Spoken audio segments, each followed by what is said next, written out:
I'm Luke LaManna, and this is Wartime Stories.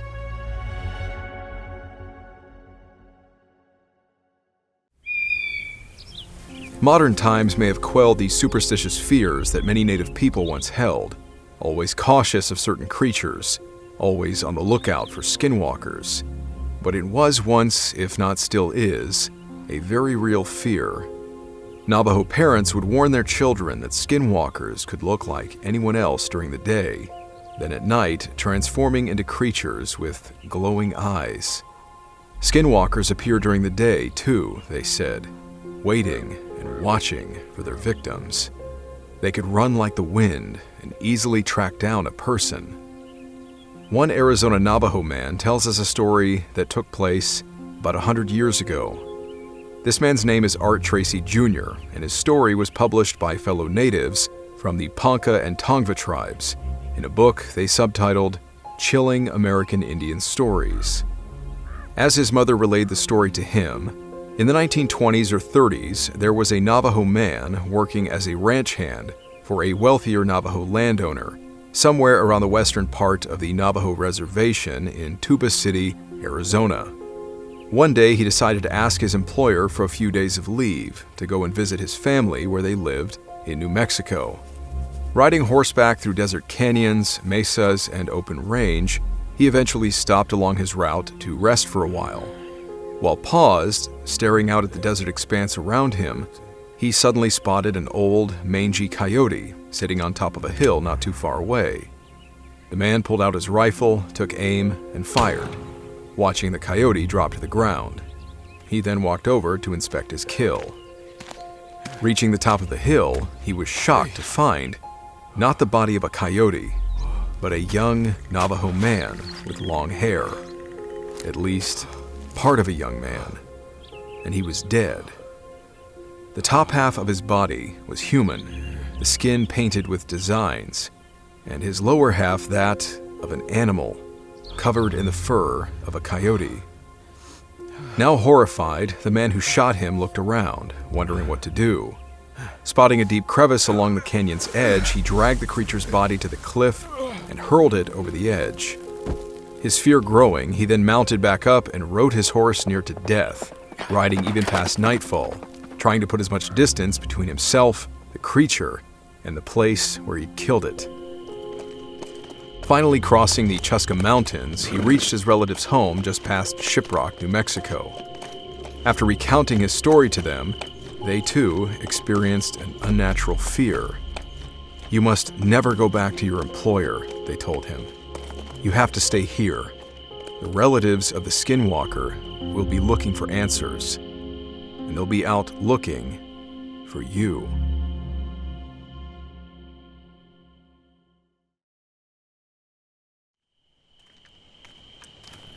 You got any plans for this weekend? Yeah, I'll probably go see that new Rocky movie. There's another Rocky movie coming out. Yeah. Who's he fighting this time? Apollo's kids? No. Some comic bastard, some Russian, I think. That looks alright. All right. You mind if I come see it with you? Sure. The girl just dumped me. Oh, again? Yeah, I get... Oh, jeez! Hey, Get your hands up. Damn! Sir. Old man, you scared the shit out of me. Sir, get your hands in the air.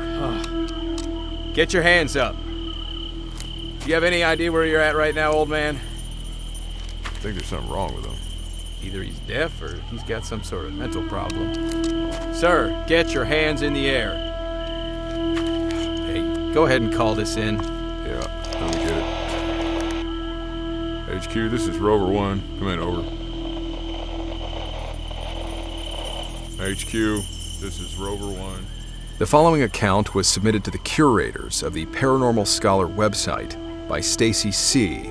on behalf of her uncle Bob R. My Uncle Bob was in the Army. Last Thanksgiving, he got drunk and told us all a story that shocked me. It was around 1985, and he was still new to the Army, only being about 3 years in. He was on patrol duty on a base in Arizona. It was late, and he and another guy were walking along the fence line. Bob and the other guy were focused on looking out beyond the fence, outside the base, when they heard a sound behind them. The sound came from the inside, from their side of the fence. When they turned around, they saw an old man dressed in buckskin with long hair and braids.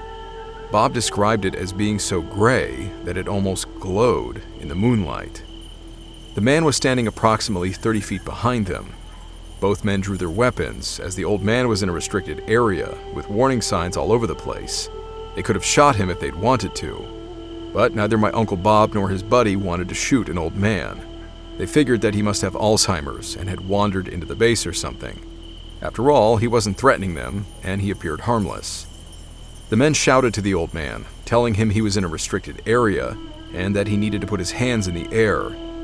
Bob thought they'd walk him back to post and then call the local police department, who would be able to get him back home.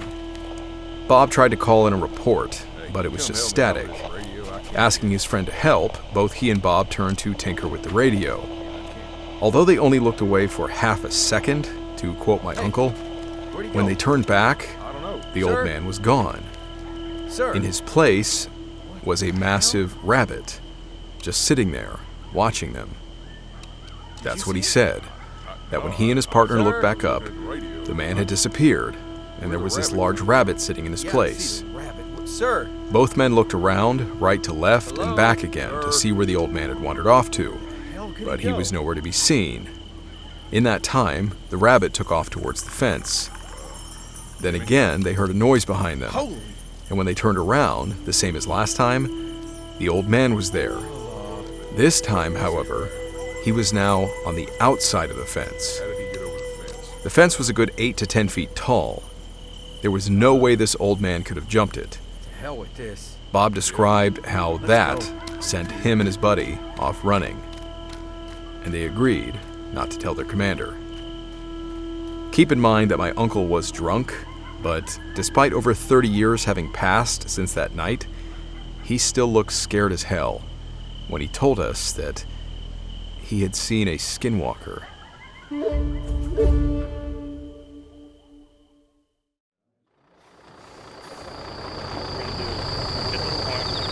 All right, ladies, let's go.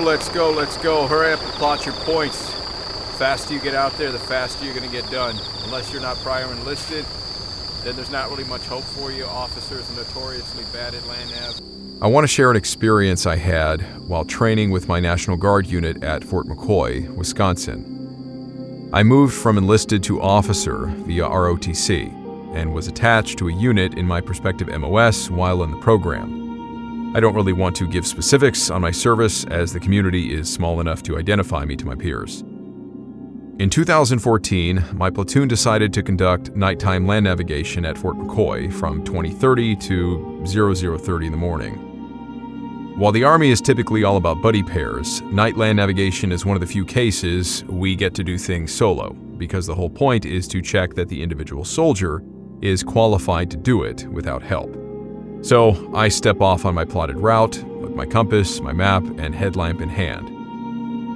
For those who do not know, land nav involves finding these engineering stakes, these markers, on a course by plotting their coordinates on a map and then walking from point to point using various map reading techniques, terrain association, and, of course, a compass.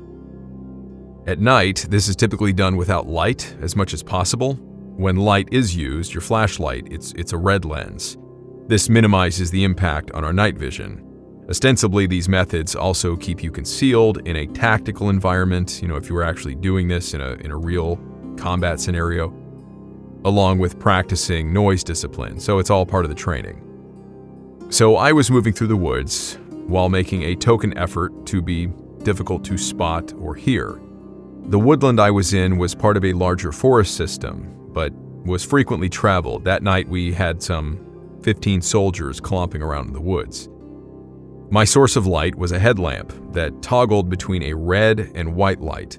I had it set up initially so that the red light was the first light to turn on. So you turn it on, it's red, you turn it off, you turn it back on. After a couple seconds, it's still red. Because to cycle the white light, I would have to turn it off twice. So if you've used a headlamp like this, I don't need to explain it to you, but for those that are not familiar, when you cycle this headlamp, it starts on solid white, you turn it off, You turn it back on immediately, it changes to flashing white.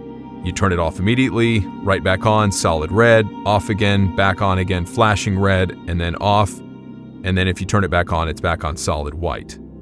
Now, I'm not telling you all this for nothing, but I'll explain shortly why that matters. During my initial planning, I saw that my assign points would take me to the other side of the course and back. Good hour-and-a-half distance, at least as the crow flies. A bit longer to actually walk because the terrain goes up and down and you're in the woods at night, you're meandering around trees, moving slowly, trying not to gouge your eyes out on low-hanging branches. But the points I had were more or less in a straight line with one another, so I was just going to hit each one as I walked out into the training area. So I estimated maybe 2.5 hours out and back. I was just going to walk out, hit all my points, and then just walk back after I was done. But I knew if I came back too early, I might be given another set of points. So I resolved to just walk out, take a break for an hour once I was done if I had time, and then mosey on back. The first half of this goes as planned. I get my points without much trouble and wind up sitting on a hillside at around, it's maybe now 10 at night. It's cloudy, but the moon is full, but it's windy, so the clouds are intermittently blocking the illumination from the moon. So I can see pretty well when the sky is clear, but there is like no illume when the cloud cover is too heavy. Occasionally I see a red light bobbing in the distance below me. A pair of my platoon members pass down on the hill in front of me using a white light to read their map, and I startled them when I asked if they needed help because, you're not supposed to be using your white light out there. But by the end of my break, I don't see any more motion in my area. Most people had likely walked out and back, they'd found all their points, or they were too lost and ended up taking one of the roads to get back. So I'm feeling pretty at one with my surroundings. Having sat in the same spot, eating stale Skittles for a good long while, there's owls hooting, trees are swaying, it was nice.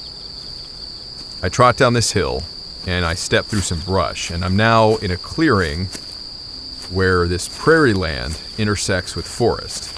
There are some dead trees in the area, and one of them is split. It's still standing, and it's split halfway up. At the top of this broken tree, about 15 feet up off the ground, I can make out a distinct head and shoulders silhouette against the clouds which were backlit by the moon. There's enough light coming through that I can still make out this silhouette of this person. So I walk up to ask how the hell they got up there and if they're stuck and they need help. When this shadow twitches and I get the distinct impression it's now turned toward me. I stand there looking at it, and maybe it's looking at me. The situation definitely feels off, but I wasn't about to let a battle buddy punk me. So I asked if they needed a hand. Hey. But mid-sentence, the moonlight comes back. And it's immediately clear to me that the thing on that tall stump was not a soldier. This moonlight glimpse is the best look I get at the thing. It looked like a stretched out bald person. Its long arms are clutching the stump. I can't make out the face, but it looks pinched, and by that I mean I couldn't see its eyes or mouth. Like they were very small and in the middle of the head. It's skinny, like it hasn't eaten, but it's tall and obviously strong enough to have made such a vertical climb on this tree. It was definitely looking at me. Probably was the whole time I was in the clearing, maybe even since I came down the hill. So I swear loudly. Shit. And then it rapidly scurries down the trunk. I flick my red light on, and I catch it on all fours, moving toward the brush line in the direction I'm heading. And automatically I keep toggling the lamp to be in the white light. That means it goes off, then to flashing red, then to back on, then finally to white. So in the flash, as I scramble to get my damn headlamp working, I see the thing at the wood line, but I think it's flipped itself around and is backing in to the tree line, probably to keep its eyes on me. And in the few seconds it takes for me to get to the white light, it's gone. I scan the tree line, which is now silent. When it moved, there was a scraping noise. Plus, the woodland brush was dense. If it was still running, I would hear it. So I reasoned that it must have stopped moving, and it must still be watching me. So I fumble to get my knife out, and I keep looking around the woods in front of me. And after what felt like ages, I start inching along a perpendicular path to my initial route of travel, an angle that will link me up with the hardball road that runs up and down the side of the training course. And once on the road, I figure I can just take that road back to where my platoon is parked. My major problem is that the road is 10 minutes of walking from my current position, and it's mostly woodland. That can't be helped. I have to get out of this clearing first. And my progress on that front is painfully slow because I'm just trying to keep my eyes on where I think this thing still is. And the whole time I am fighting this kind of natural urge to just freeze in place and not move. After sidestepping about a good 10 meters, I hear a corresponding rustling, and I think I see movement. That was enough to get me to just turn and bolt right into a downed log, which trips me. I scramble back up to my feet, and I look back to the woodline where there is an audible commotion. I glimpse an emaciated leg and an ass moving back into the woods. And at this point, I am done with the whole situation, but I don't want to run again and keep tripping, so I start power walking to the road, trying to look as much as I can over my left shoulder to see what this thing is doing. And over the movement of my own kit, I can hear it moving alongside me, parallel. And as I near the end of the clearing, I think I hear it picking up pace, as if to cut me off before I enter the tree line. I made the decision to sprint, and when I enter the woods, my path is clear, but I'm pretty sure I can still hear it moving along with me in my periphery. I don't stop. I'm just running hard until I hit that paved road. And I ate it pretty hard a few times, tripping over stuff in the woods, but I just kept frantically getting back up and running. And once I'm on the road, I just ran until I couldn't hear it. I didn't think I could hear it anymore. So now I'm winded from this dead-out run for I don't know however many minutes. And from the middle of the road, I had pretty good visibility, so I decided to walk, try to catch my breath. It's quiet for a while, and then I hear a branch move. It had to be about 30 feet in the air from the woods on the side of the road that I had just run out of. I snap my gaze up, and I see this pale, oval-shaped face, this ovular face, half in shadow, peeking at me from around the trunk of a tree, way up on the tree. I took off again, and I did not stop. And after what felt like way too long, I finally make it back. I see the headlights of our LMTVs, and I check my watch, and it was 12:15. What happened, cadet? Did you get lost out there? Why are you're covered in mud? Did you fall down? Why are you out of breath? I got lost. On my way back. I got lost. You gonna be okay? I'm fine.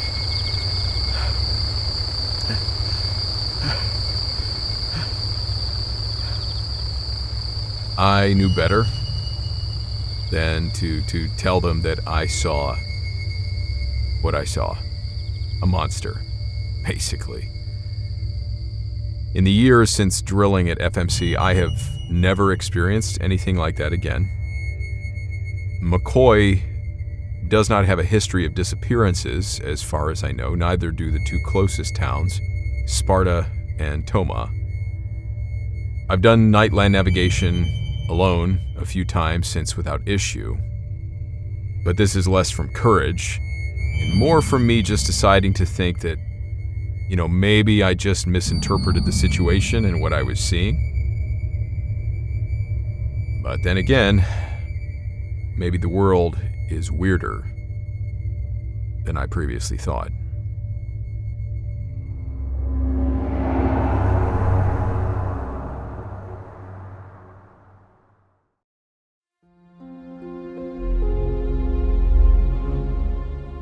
For many paranormal enthusiasts or those fascinated by cryptozoology, the creatures supposedly encountered in these two stories will almost certainly ring familiar with another infamous, malevolent supernatural being commonly spoken of in Native American lore. It would seem that the Afghan, despite being half a world away from the American mainland, shares more than a few similarities with the feared Skinwalker, and possibly even another creature known as a rake or pale crawler. Skinwalkers are described as evil beings or corrupt witches that have the ability to turn into, possess, or disguise themselves as animals. While there are certainly some differences between the Skinwalkers and their German counterparts, in a world rife with strange, dark, and mysterious encounters, they certainly seem to be cut from the same demonic cloth. This is all the more interesting when considering the vast geographic and cultural differences of these entities, which has no less garnered the attention of paranormal enthusiasts and investigators. One such person, a British author by the name of Lee Brickley, was keen to discover the shared connections various shape-shifting entities had in seemingly unconnected cultures all over the world. He recounted his many findings in his book entitled Skinwalkers. Traveling to Germany to follow up on leads of a few supposed shapeshifter encounters, Brickley found himself in the company of a man named Stefan Richter, who, alongside his family in late 2020, claimed to have also encountered one of these nefarious beings while walking in the woods. Stefan, along with his wife and two young children, were getting ready to go for one of their morning walks along the trails in the recount forest near their home in Brandenburg, which is just a few miles from the center of Berlin. Oddly enough, Stefan's children, usually enthusiastic about adventuring in the outdoors, apparently woke up that morning with a strange aversion to the forest. He recalls, "The children usually love our walks in the forest. It is their happy place, but something was different that morning. It was almost as if they were scared of something. Both were quiet and reserved, and neither wanted to venture far away from us. It was very out of character for them to act that way." Despite concern that his children may be coming down with some sort of illness, the family continued with their morning ritual. After all, what better remedy is there for a common cold than a couple of hours breathing in some fresh air? And so the Richter family made their way to the recount forest, setting off on their trek along a narrow, winding path. As they walked further into the woods, the canopy overhead grew denser, shrouding the family below in darkness. And although Stephen couldn't quite define it, something in the woods, unseen or unheard, now had him on edge. It was his wife that saw it first, freezing in her tracks, her eyes fixed at a nearby point in the surrounding trees. When asked what was wrong, Stefan's wife, in a shaking voice, said that there was someone watching them from a point beyond the trees. When asked what was wrong, Stefan's wife, in a shaking voice, told him. He said, "She stopped dead in her tracks and told me there was someone watching us from beyond the trees. I couldn't see anyone, so I told her, no, not to worry." The children seemed to be getting more upset though, and a few minutes later, my wife saw the figure in the distance for a second time and refused to continue walking. Stefan told his family to stay put and then walked ahead to see if he could see anyone for himself. And he did. He said, "He was a huge man, crouching down with what looked like an entire wolf skin draped over his head, shoulders, and back. He looked like something out of a Viking movie. I took a few steps closer, but I stood on a stick that snapped and made a loud noise. The figure in front of me turned around in an instant, and I could see that it wasn't entirely human. The eyes were bright yellow. It looked straight at me before transforming in front of my very eyes. It was almost as if the wolf skin the creature wore grew over its entire body in seconds. It changed from a man into a wolf, and then began running towards myself and my family. I carry a hunting knife, and all I could think to do was to throw it in the direction of the beast. While he wasn't sure if he hit the thing or not, throwing the knife at it was apparently enough to send this unearthly creature running back deeper into the woods. Leaving the knife behind, Stefan and his wife, scooping up their terrified children, tore out of the woods as fast as they could, lest this wolf, or whatever it was, chose to come back. While the story itself was quite outlandish, Brickley, having spent the better part of the last few days with the family, had come to trust them. If anything, Stefan's retelling seemed to take an emotional toll on the man, clearly calling up a memory that he would much rather leave buried. With the Rahan Forest a mere 5 minutes down the road from the Richter household, Brickley inquired about possibly going to the site where they encountered the shapeshifter. Stefan reluctantly agreed, and then led Brickley into the woods. And much to their surprise, they found the very hunting knife that he had talked about.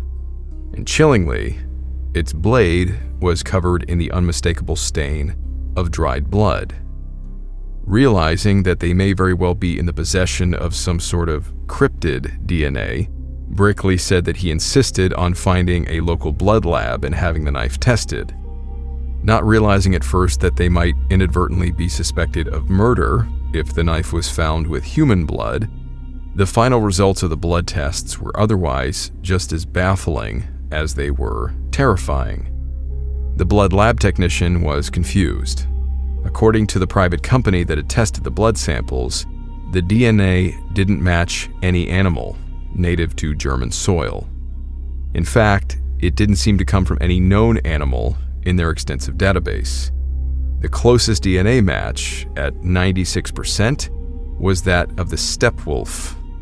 However, this species was almost entirely confined to the region of Siberia, the other side of the continent of Asia. She told them such an animal being sighted should be immediately reported to the authorities. Still, she said there were notable discrepancies in its DNA profile that prohibited experts from definitively identifying it. In the end, the two men and the DNA experts were at a complete loss.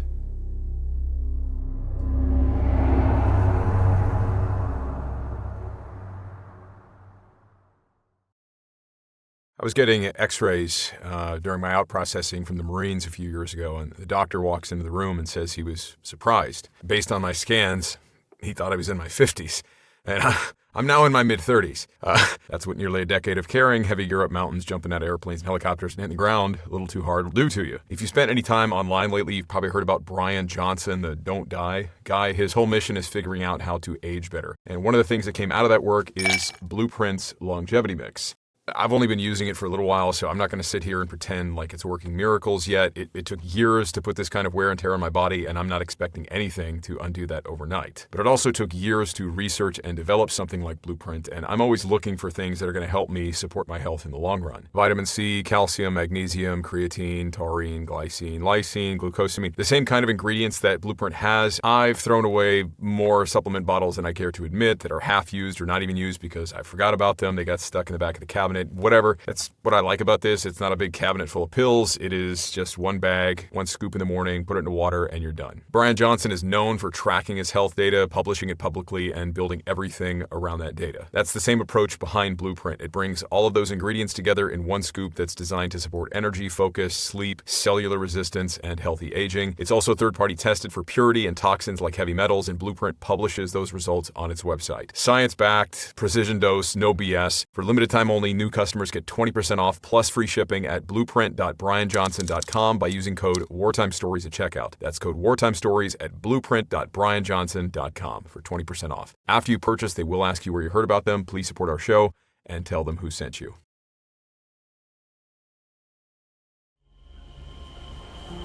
My squad's name is Skinwalkers, and there's a story behind it. A little over a year ago, we had a division-level exercise called Steel Night. My gun squad was attached to a platoon in a defense position above the Camp Horno combat town. While we were out there, one of my buddies told me how he had seen this Skinwalker when he was younger. It creeped us all out when he said it was still following him to this day. We only had one boot in our squad, a Marine just out of boot camp, I mean. So me and my buddy took an hour of gun watch so my boot could get a little sleep. But instead of sleeping, it's 30 minutes into this watch shift, so maybe around 01:30, give or take, and this boot keeps saying he's hearing weird noises, like the sound that the Predator makes, but says it sounds faster and louder. My other buddy that told us he had seen a Skinwalker when he was younger, he then tells us that the one he saw made that same noise. So that freaks us out, and we get real quiet and start listening for whatever this noise is. Sure enough, we hear it, this strange sound, along with a screech and rustling in the brush that's coming from down the front side of the hill. I see something. We had a 13 Golf on the gun, which is a thermal optic, and I looked down the hill and saw this deer-looking thing, Deer? but it was standing on two legs. What the hell is this? Weird. As soon as I caught sight of it, it then ran straight up the hill past our defense on the right flank. Get out of the way. And then it dropped back down on all four legs and disappeared down the backside of this hill. My buddy Rick had a Skeeter, which is another type of thermal, and he saw that thing too. Since then, we came up with the name Skinwalker Guns, since we just say that's what it was and embrace it. And that's how our squad name came to be.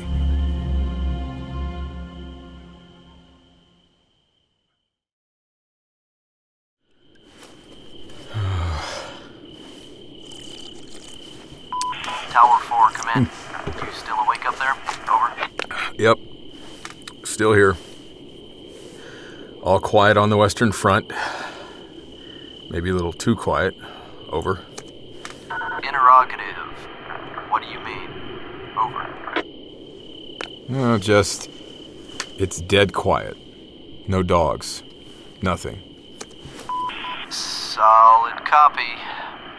Be sure to write that one in the logbook. You need anything? Yeah. I'd take a couple of pouches if you got them. I'll pay you back. You never pay me back. All right. I'll see what I can do. Over and out.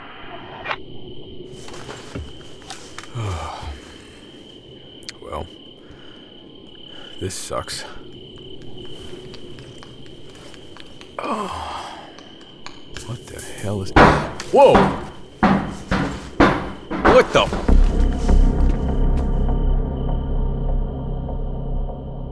This first story was posted online by a U.S. Army soldier writing under the handle Nunbutter. In it, he recalls a strange, disturbing experience he had while pulling a late-night guard shift in Afghanistan. I was in Marja, Helmand Province in 2010-2011. I had a lot of weird experiences when I was there, but this one really terrified me. So I was standing at my guard post, alone, in the middle of the night. Must have been between 0200, 0400. It was a quiet night, and everything was almost completely silent. I remember thinking this was weird, because there was always some kind of noise, dogs barking and running around, goats randomly screaming, stuff like that.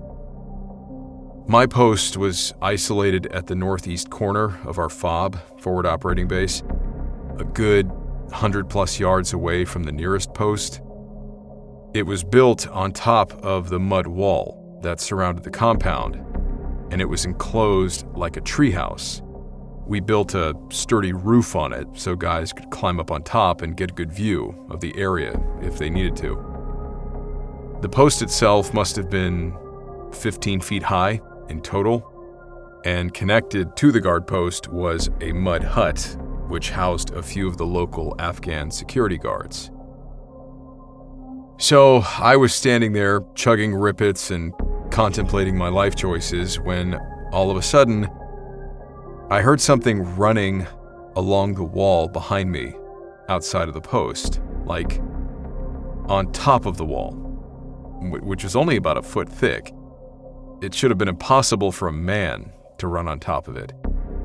It didn't sound like a dog because whenever its feet hit the top of the wall, it made this clicking sound, like it had talons or something. There was a section of concertina wire a few feet out from the post on the top of the wall. And when this thing made it to that section, it jumped. Like, it cleared several meters of height and distance to land right on the roof of the guard post.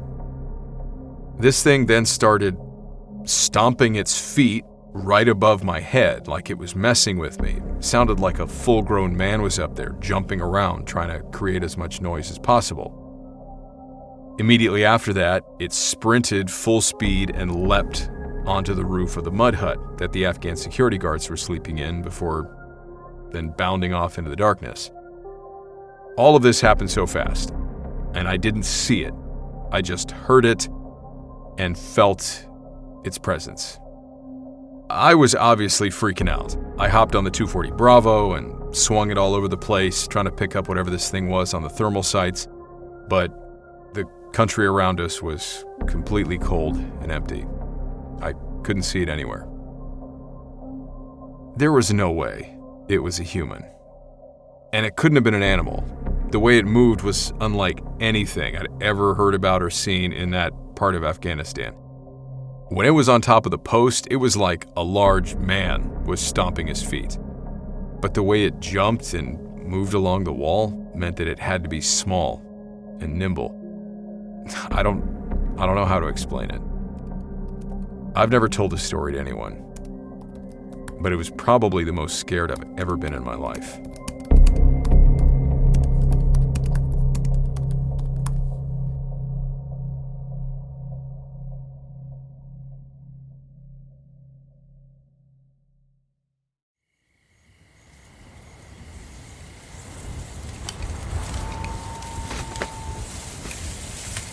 Let's keep the white lights off.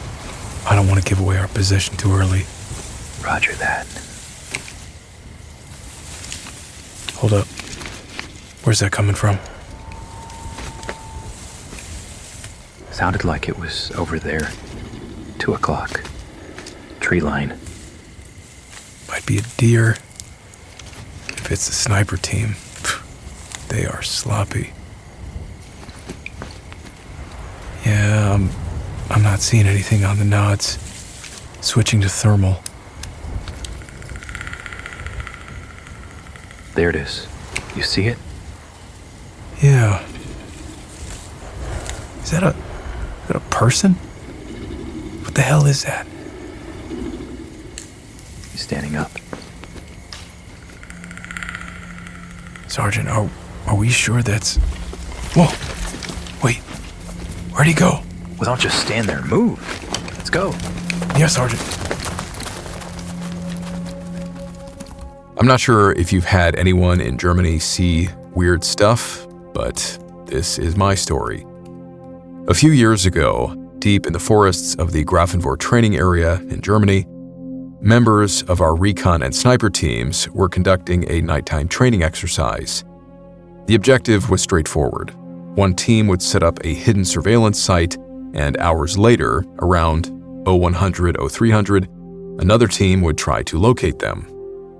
I was on the tracking team that night. We drove in quietly, parked the GMV, and continued on foot down a narrow, silent road. Our eyes were scanning the darkness using NVGs, thermals, and white light. The area was thick with tension, but it was no different than any other late-night exercise. Well, until it wasn't. We'd been walking for a while when we heard rustling in the tree line off to our right. At first, we thought it might be an animal, or maybe even one of the snipers moving around for counter-recon. I flicked my NVGs to thermal, the screen flickered, warmed, it lit up. And I saw it. Something was there, in the tree line. It looked human, at first. Pale, gaunt, too skinny. Its limbs were long, almost exaggerated, and it had the unmistakable posture of something trying and failing to mimic being human. As we approached, it stood upright, towering, slightly hunched, and motionless, just watching us. We were weirded out, but we just thought it was, one of our guys playing a part in the training scenario, so we didn't panic. But then, without warning, this thing just turned and bolted into the woods. It moved fast, like inhumanly fast. Within seconds, it was gone, swallowed by the darkness. Probably more out of instinct than logic because of the training scenario, we took off after it. We chased it. Our boots are pounding through the underbrush as we are pushing deeper and deeper into the woods. And as we're running, out of nowhere, the night just explodes with a sound that I will never forget. It was a growl. A deep, guttural, just wrong growl. If I were to describe it, it sounded part human, but not. So, part human, part beast. Whatever it was clearly not friendly, all malice. And this growl stopped us dead in our tracks. We all heard it, we had all seen it. We knew then that this wasn't part of the training exercise. This thing was clearly some kind of animal or God knows what. We pulled out of there as fast as we possibly could. Later that night, we got in contact with the other team, the ones we were supposed to be tracking. They were nowhere near our position. In fact, they'd been operating on the complete opposite side of the training area, and no one else was supposed to be out there. What's even more creepy was that this apparently wasn't the first time this thing had been seen. We found out later that some of the other guys in our platoon had reported seeing this same pale, skinny, human-like creature the year before. No one believed them then. Everyone just figured they were sleep-deprived or playing it up for laughs, but now? I can't speak for the other guys, but after that night, I didn't doubt them. We're trained observers, recon and sniper teams. We don't jump at shadows. We know what we see. And we saw something that night on the GTA that none of us could explain.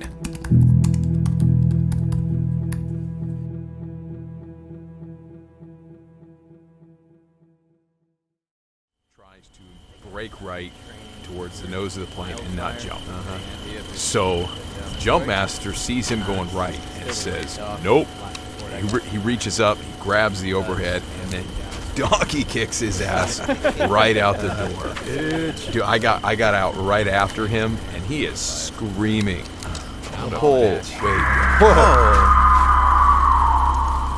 What? Blue blazes. Mountain lion? Sounds a hell of a lot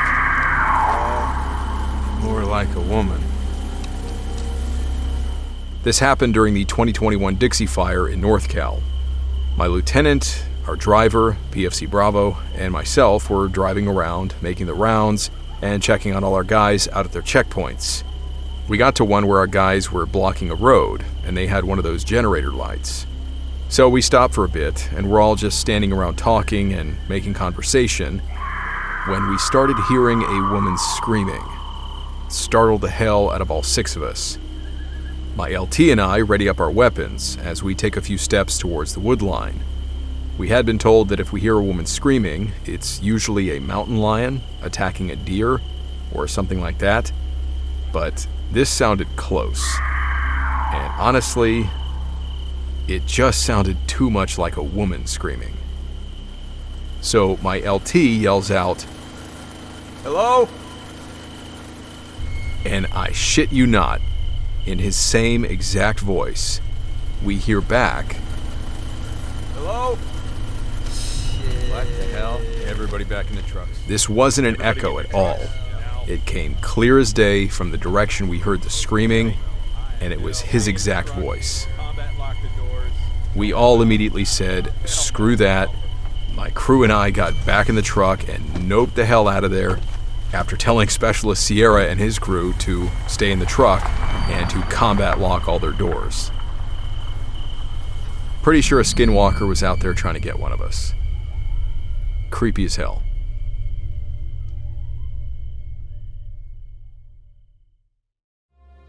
I am not easily scared. When my experience occurred, I was a cadet in boot camp in East Germany. It was around 5 o'clock in the afternoon. We were doing drill courses whilst the base was having technical problems with the electric grid, which was uncommon considering it had just been inspected days earlier, and nothing I noticed that time was really that odd. Except a few of us kept hearing these eerie, unexplainable noises coming from one of the head buildings nearby where the water is kept during 5-minute breaks. But skip ahead a few hours to around 8 o'clock. The power was going in and out again, and the drill sergeant had told me and 3 others to go fix it. So me and the others grabbed flashlights and tools and went to the basement where the generators are located. We found the first backup generator, and it was turned off, but operable as expected. It was the same with the second generator. The third generator was the largest main source of power on the base. The first thing I noticed were the scratches. This seemingly super hard to break hunk of metal had what I think were scratches and cuts, claw marks, piercing its outer metal shell like a buzzsaw. So deep, the scratches had cut the cords inside and had damaged the batteries as though they were paper. After a moment of thinking, I knew this couldn't have been a person doing this, seeing as nothing any cadet had could cut through that tough metal so easily. I immediately rushed up the stairs to tell my drill sergeant, hoping he would know what to do. He told me the most we can do is tell base command and put someone to guard the door and have the generator replaced. Good thing reporting this, Cadet Schaefer. Schaefer, after receiving a pat on the back and commendation for his report, was then told to resume his daily training activities, which went without further incident. Still, the nonchalance displayed by his sergeant at being told that someone, or some kind of animal, had ripped through one of the base's power generators did little to quell the young cadet's concerns. At best, there was an apparent saboteur running amok on their base. At worst, well, he didn't like to think about it. As the sun set and the cadets retired to their bunks, Schaefer must have drifted off into what was an uneasy sleep. And it didn't last long. He continues. Some hours later, sometime in the night, I can't be exactly sure when, I heard scratching noises, but not from the basement. They were too close and too loud, as if they were in the sleeping quarters. After that moment of realization, I open my eyes and I look around, and I saw what I thought was someone in the corner going through a bag. But when I looked around the rest of the room, sheer terror came into me because all the other bunks were full. Every one. So I thought to myself, wait, the hell? But then, as if it had heard what I was thinking, this thing, what I thought was a person, in the corner, turned to face me. It was pale gray, with no nose, and had claws, like razors. This thing was skinny, and at least 2 feet taller than my 6-foot self.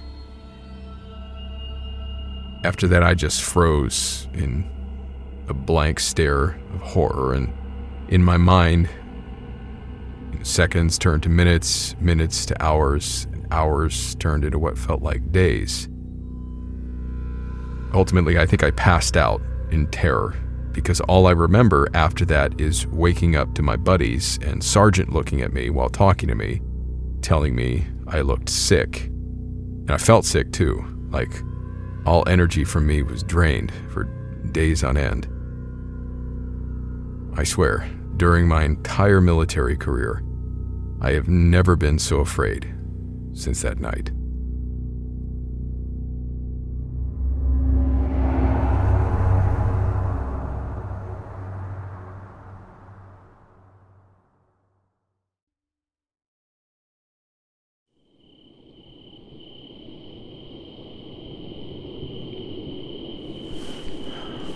Kinda crazy how quiet it gets out here. Yeah. I've never seen stars like this back home. Me neither. I heard people used to come out here just for that. Before everything went to hell. Figures. Hold up. What? Movement. By the village. About 600 out. Where? That stone wall. On top of it. Is that a dog? No. No? It's the thing I told you about. What thing? The other night, when I was on watch. You serious? Yeah. Look. What in the hell is that?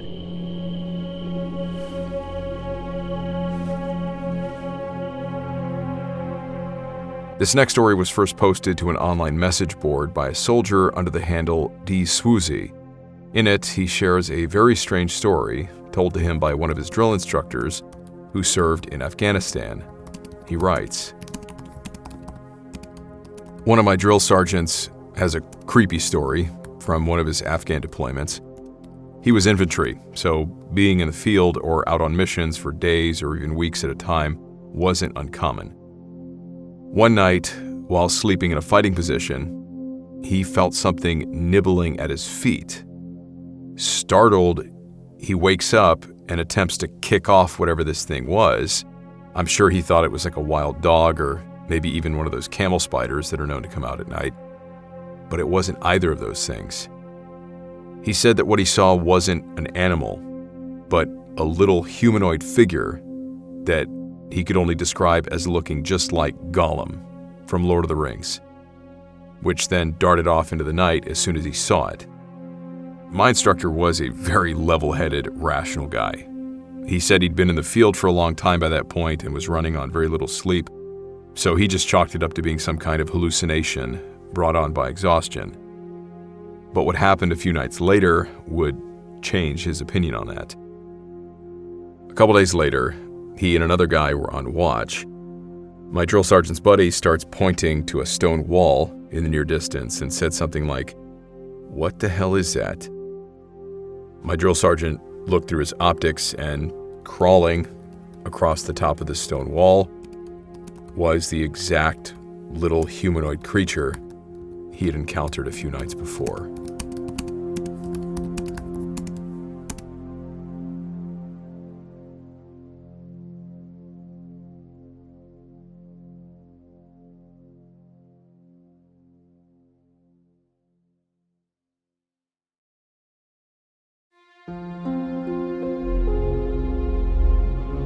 You can read about gnomes cursing people and possessing all kinds of supernatural abilities, but whatever that golem-looking thing was, well, while researching further, I found something worth mentioning. As I said earlier, what we refer to as gnomes are often grouped in with the jinn of Arabic folklore, and of the many different kinds of jinn, there is one known as the palace. They don't exactly have a single physical description, but palaces are sometimes said to have a goblin or bat-like appearance and are known to prowl around the deserts of Arabia and Persia. The creatures are vampiric and are said to have a particular liking for human blood. But what's interesting is how this is described. The palaces will almost exclusively drink a person's blood through the soles of their feet, which would explain why that thing was described as nibbling at the drill sergeant's feet. I guess it's a good thing he slept with his boots on. Still further, another veteran who served in Iraq shared a similar story, writing under the handle Comprehensive Mix 931. His description is not only close, but he also indicates that these things can burrow down into the sand. This is one of the reasons I felt like that village with all those sinkholes is somehow connected to these stories. He writes, I personally did not experience this, but a buddy of mine who served with me in Iraq did. He said that his unit was out in the field one night, asleep in their tents, when he woke up and witnessed this thing. He said it was human-like in appearance, but that it had apparently been feeding on the blood of some of the guys who were asleep. He sounded the alarm, but whatever it was, it sank into the sand and disappeared. He told me the guys that it had fed on had these puncture wounds, that they didn't hurt, but later started to itch like hell. My buddy is a very rational sort of dude. He's not really prone to overly sensational BS, so I can't help but think that he really did see something supernatural.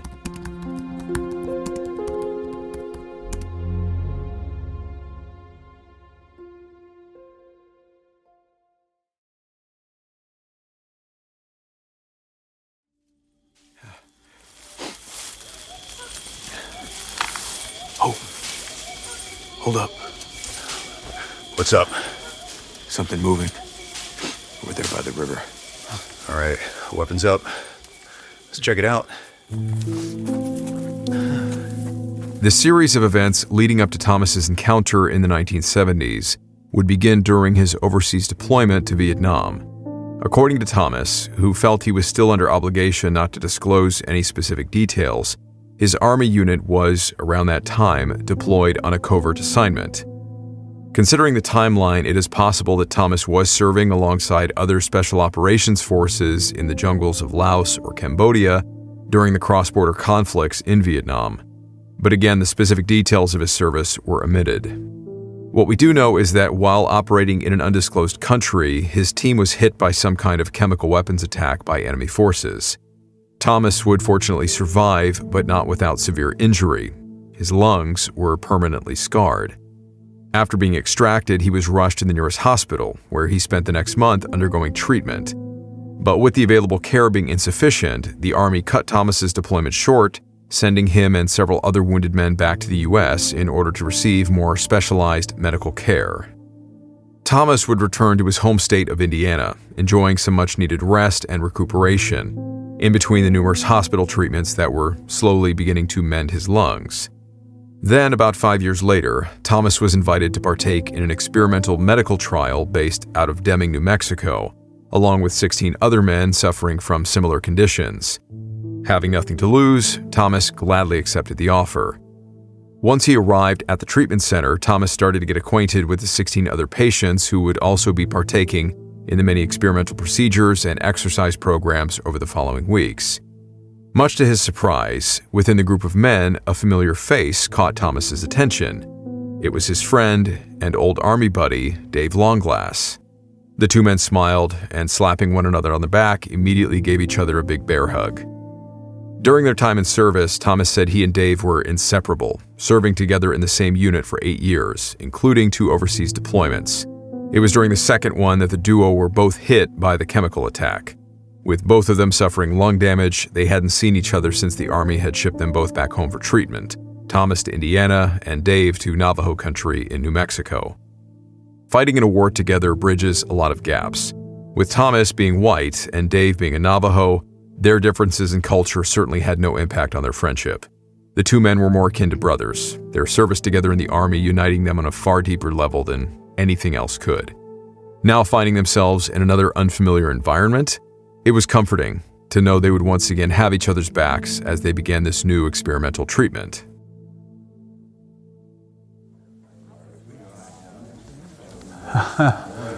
What was it we said? Loser has to buy the next round? I'm just saying, man. I'm just saying, I'm almost starting to feel bad.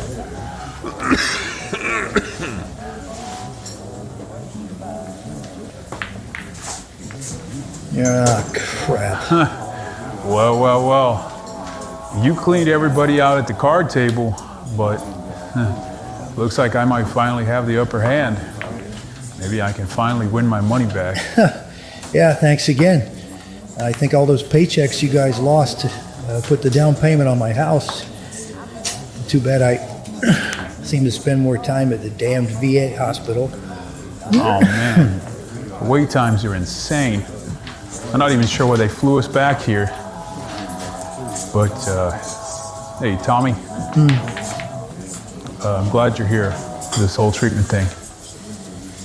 Misery loves company, right? Me, you, against the VA. Some reason I feel like we'd have better luck against the NVA. All right, I'm a man of my word. What are we drinking?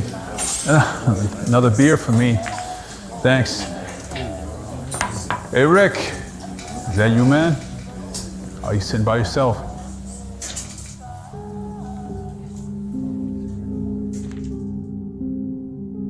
In between their periods of treatment and light exercise programs, Thomas and Dave were left with plenty of time on their hands.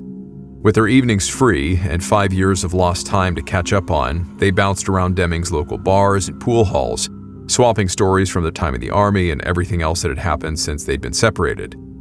It was during one of these nighttime outings that they bumped into Rick, an old high school friend of Dave's and a fellow Navajo who worked at a local car dealership. All three of them became fast friends, and Rick became a regular fixture on the two men's nightly excursions, the men bonding over beers and a few games of pool. However, during one night of particularly heavy partying, Rick's typical upbeat demeanor was replaced by something more sullen and pensive. It was as if he had something weighing heavily on his mind, though he wasn't sure how to go about expressing it. After much prodding by Thomas and Dave, Rick nervously looked around the bar before quietly telling the two men to follow him outside. The two soldiers, more than a little inebriated by now, eagerly followed, completely oblivious to the very bizarre turn that the evening was about to take. Once outside and clearly wanting to be out of earshot of everyone else inside the bar, Rick looked at his two friends and presented them with an intriguing, albeit very unusual opportunity. Somewhere out in the barren New Mexico desert that night, a meeting was going to take place. A gathering of men Rick only referred to as shapeshifters. Sober enough to acknowledge that this was a rather strange thing to be talking about, Thomas said he remained silent, not entirely sure what to make of the whole interaction and Rick's bizarre proposal. He sensed that Dave, however, was actually excited at the prospect of attending one of these ritualistic meetings. He started talking in a low voice about how his relatives would speak of shape-shifting witches involved in various forms of black magic. While clearly aware that the subject was taboo in Navajo culture, Dave, feeling much looser after a few drinks, couldn't help but to submit to his own curiosity regarding this darker side of his people's history. With the collective enthusiasm of both Dave and Rick egging him on, Thomas soon agreed to join the men in attending this mysterious gathering, albeit still a bit apprehensive. After all, while Rick and Dave were distinctly indigenous in their physical appearance, the same couldn't be said for Thomas. At this, Rick laughed, assuring him that all the other men in attendance would likely be much drunker than they were. That, combined with the cover of darkness and Thomas's quote-unquote dark enough features, Rick said it would be enough to pass Thomas off as one of their own. So, all three of them agreed to go.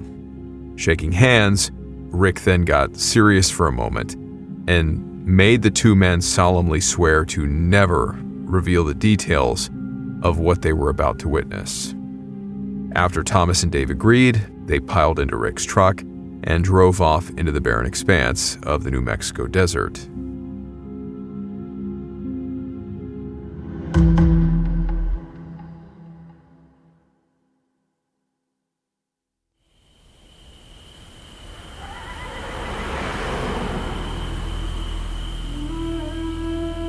As Rick drove the men further out into the desert, the sun dropped below the horizon, the blackening sky then filling with stars. For Thomas, the initial excitement he felt at the bar had somewhat dissipated. He now felt anxious.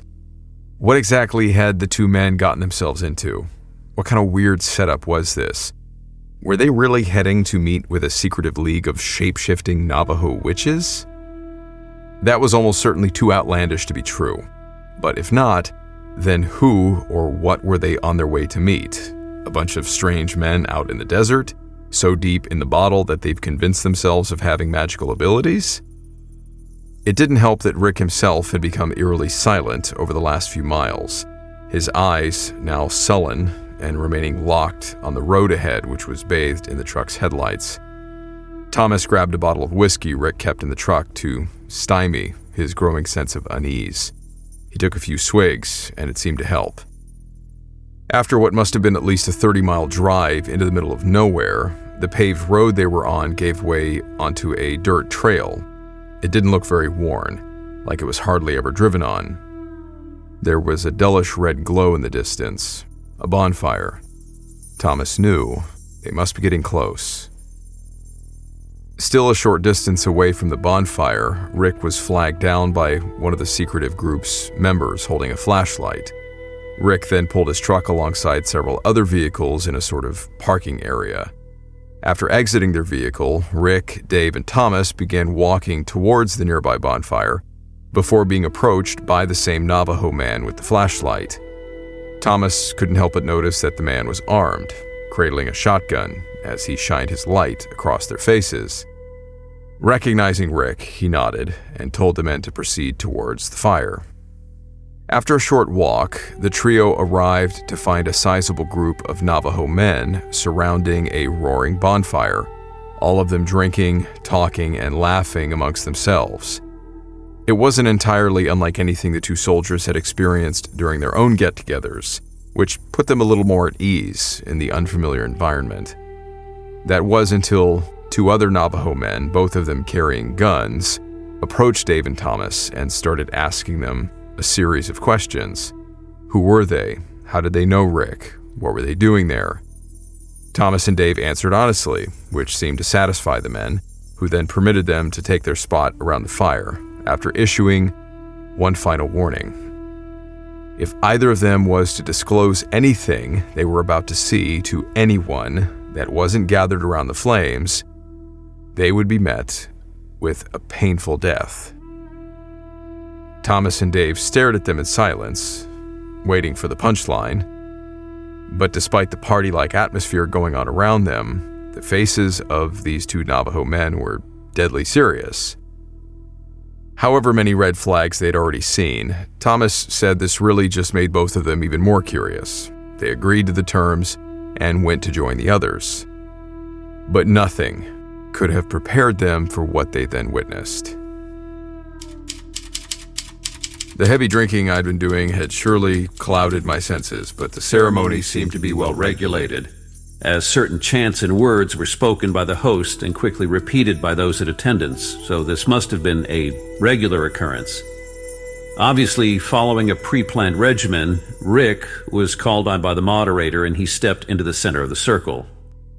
A sort of shawl, made of what appeared to be animal skin sewn together into a cape-like garment, was placed around his shoulders, and then he danced around the circle, chanting words I couldn't understand.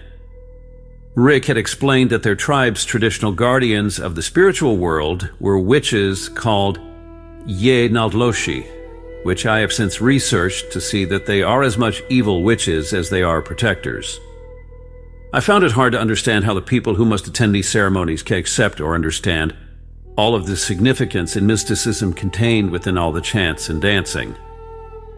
Right in the middle of a major part of chanting by all the participants, Rick threw some sort of powder into the large fire, which exploded into a huge cloud of smoke.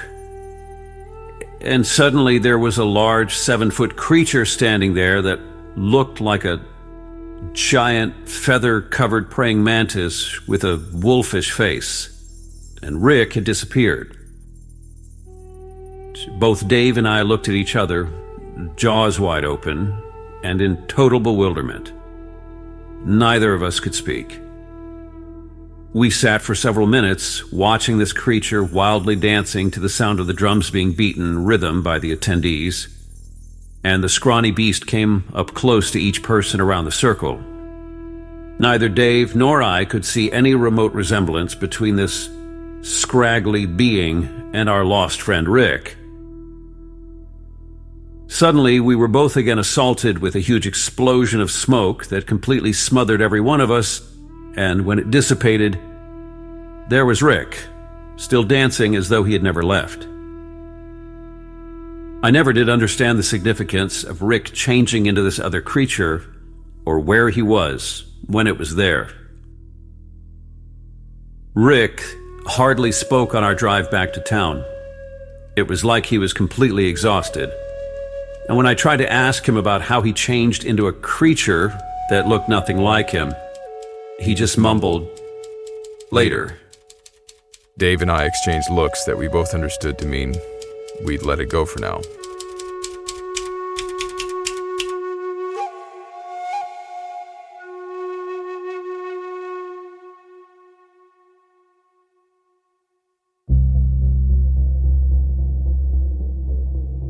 The following day, their heads still spinning from the combination of all the drinking and bearing witness to literal supernatural events, Dave and Thomas found themselves, there's no other word for it, dumbfounded.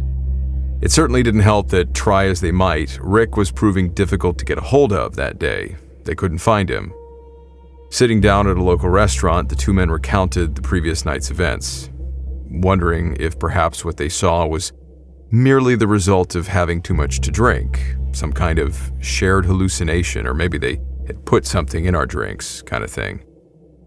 But as much as they tried to rationalize what they saw, they just couldn't make sense of it. Thomas in particular said he found himself in the dark, being completely unfamiliar with these shape-shifting witches that the Navajo appeared to be well acquainted with. At this, Dave fell quiet, making sure nobody was within earshot before responding to Thomas in a low, hushed voice.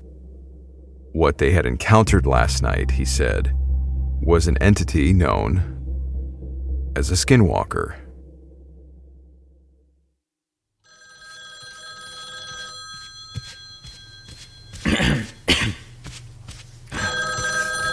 Hello. Thomas, Dave. Hey, what's going on, brother? Oh man, I don't know what to do, man. Well, man. I don't okay. know. Hey, slow down. You okay? No, this is bad. What's going on, man? It's Rick. You found him? It's Rick, man. What about him? He's dead, man. What? Rick is dead.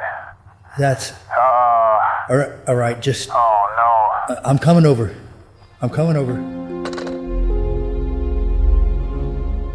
Whatever they might have gained from it, the two men had little time to properly investigate their brush with the Skinwalkers. Their upcoming treatment schedule for their damaged lungs would see them occupied for the better part of the next 2 weeks, leaving them with little time for anything else. But this wouldn't be the end of their bizarre story. About a week before their experimental treatment was scheduled to end, Thomas got a call from Dave, who sounded frantic. It was about Rick. After several days of attempting to get a hold of Rick, Thomas and Dave finally found out where he was. His badly mangled body had been found in a shallow roadside ditch, about 4 miles outside of town. Based on the state of his damaged corpse, it seemed that Rick had been struck by an oncoming vehicle, a hit-and-run accident. However, as Dave continued to lay out the details surrounding Rick's death, Thomas began to notice that there was something off about his death. The stretch of road where Rick was found was frequently traveled by motorists and law enforcement patrols. If anyone had been struck by an oncoming vehicle, then it certainly would have been reported by passing motorists, even if the guilty party fled the scene. However, nothing about a man being struck by a car had been reported in the days leading up to the discovery of Rick's body. What was reported and verified by 2 other motorists was a deer being struck and killed by a passing car. Responding to the scene of the incident, a patrolman was able to locate the body of the deer, dragging it off the road and then rolling it into the ravine that ran alongside it. It was 2 days after this report was made that Rick's body would be found, in approximately the same location that the policeman reportedly disposed of the deer's remains. Strange as it was, Thomas couldn't help but wonder if that deer was actually Rick, his body somehow changing back after he died in animal form. Despite Thomas's insistence, Dave had had enough and flatly refused to dig any deeper into the incident. If Dave wasn't previously convinced about the supernatural powers of these beings, he certainly was now, and under the Navajo Code, he didn't want to draw their attention by discussing the matter. Thomas thought about it and likewise agreed to drop it and leave the subject alone. By the time Thomas wrote his letter, in the 30 years since their encounter with the Skinwalker, Dave had passed away.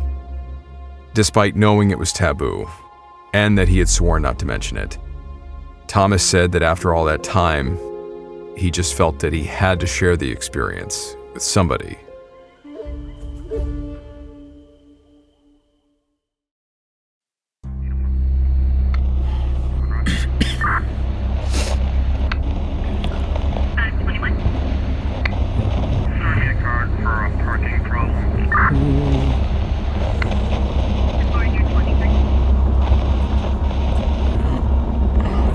Radio.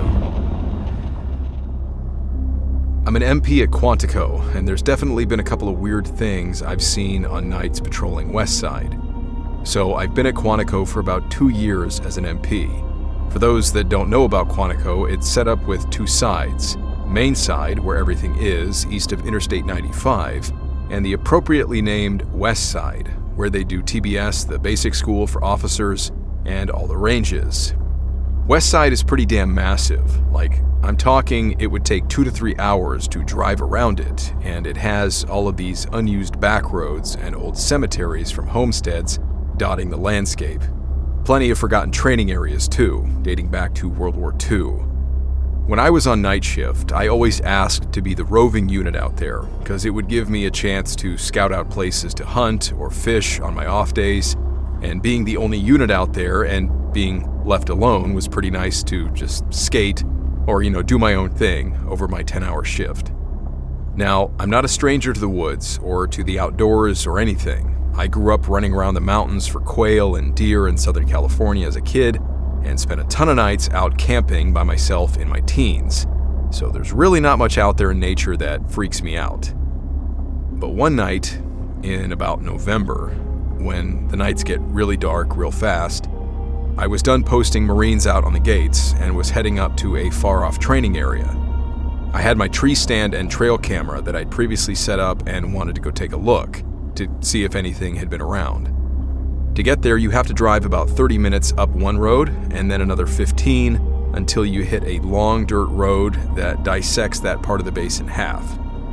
And in this particular area, comms always sucks, so without a working radio, you're pretty much out there on your own. I parked my Durango on the offshoot. I grabbed my flashlight and started off heading into this creek bottom about a mile or so off the road. I've done this a ton of times, so I got there pretty fast. I grab the chip out of my trail cam and I hop up into my tree stand to take a look at it and to kill some time. And not even 5 minutes into flipping through pictures, most of which were of just some turkey that were hanging around, I hear someone, and I say someone because I thought it was a person, walking through the woods about 30 yards in front of me. Now this is like the middle of the night on a training base, so a lieutenant who got lost doing nightland nav isn't out of the question. So I'm thinking maybe this is my chance to mess with them from up in my stand. So I quickly close my laptop and I turn off my flashlight and I try looking out to see where they were. And I hear them walk closer and closer and then stop about 20 yards in front of me. And at that point, with the illume being fairly bright that night, I could make out the outline of what looked like a deer, which was kind of disappointing. So I just stayed quiet to watch where he was heading so I wouldn't spook him. And all of a sudden, this thing starts bashing its head against a tree over and over and over and over until its entire skull cap was crushed and it was leaking blood and brain matter. Then this effing thing stands up on its hind legs and turns towards me as though it was staring directly at me, even with its eyes being clearly now useless. And then it spoke in the clearest tone I have ever heard in my life. I know you're there. My stomach dropped. And I was too frozen in fear to even think to draw my pistol. But then, as quickly as it had walked up, this thing dropped back down onto all fours and walked away. I waited about 10 minutes, shaking like a leaf, trying to calm down before I left my laptop, I left everything. I just hauled ass out of there, got out of my stand, ran back to my patrol car, and I grabbed my shotgun, and I sat for the rest of the night in the lit parking lot of the MCX.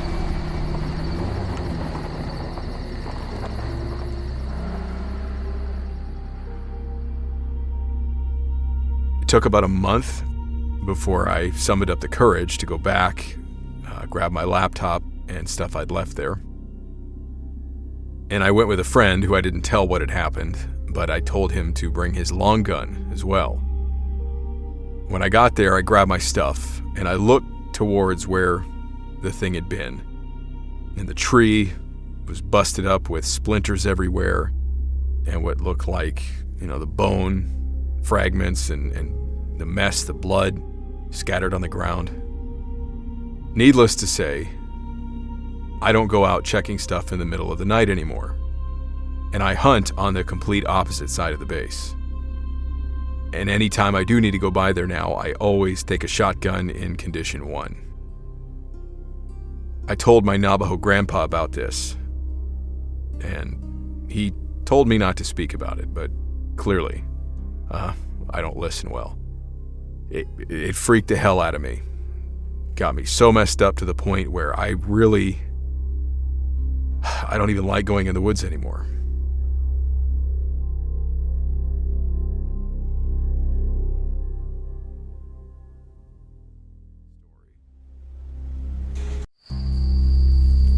My name is Corporal Oscar with the United States Marine Corps, and I have a story I'd like to share with you from our platoon's time in Bridgeport for a mountain training exercise. A couple years ago, from September to October, our platoon Alpha 2 of 1st CEB Combat Engineer Battalion went to Bridgeport for a joint exercise with our Victor Unit 2-1. Before we got there, we were briefed back on Camp Pendleton about things like high-altitude pulmonary anemia and how the oxygen difference with the altitude could cause hallucinations. We also heard other strange stories about the training area, such as people sometimes waking up right as marine animal packers, Marines patrolling with horses and donkeys, would unexpectedly walk through the middle of the patrol bases at night because the animal packers course used the same training area. Anyway, when we got to Bridgeport's lower base camp, we were given 2 days to acclimatize our bodies to the altitude. In that time, we explored the surrounding mountains, and we may or may not have climbed up mountains we weren't supposed to and taken some cool pictures. The strange activities, though, started around 2 weeks into Bridgeport. We'd always make jokes about Skinwalkers coming by and grabbing us in the middle of the night, but something did actually show up.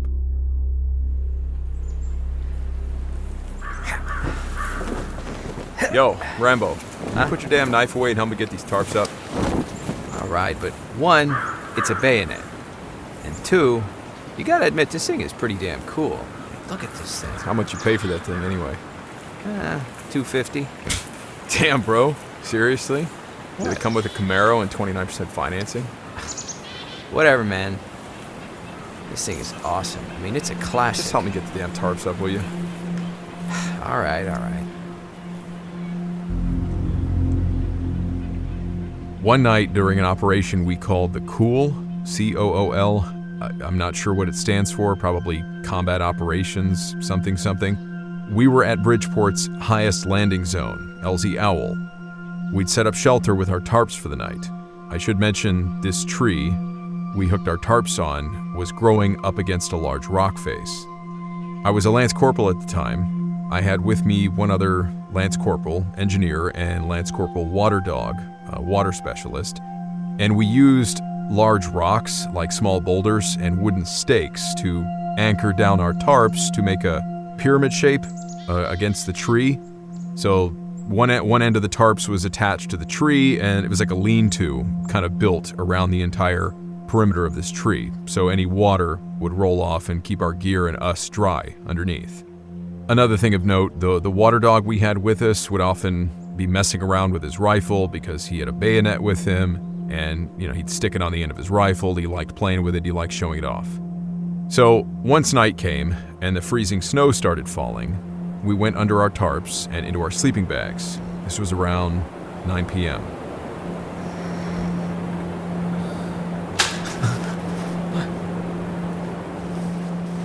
I woke up around 10 p.m. to the sound of someone racking the charging handle of their weapon back.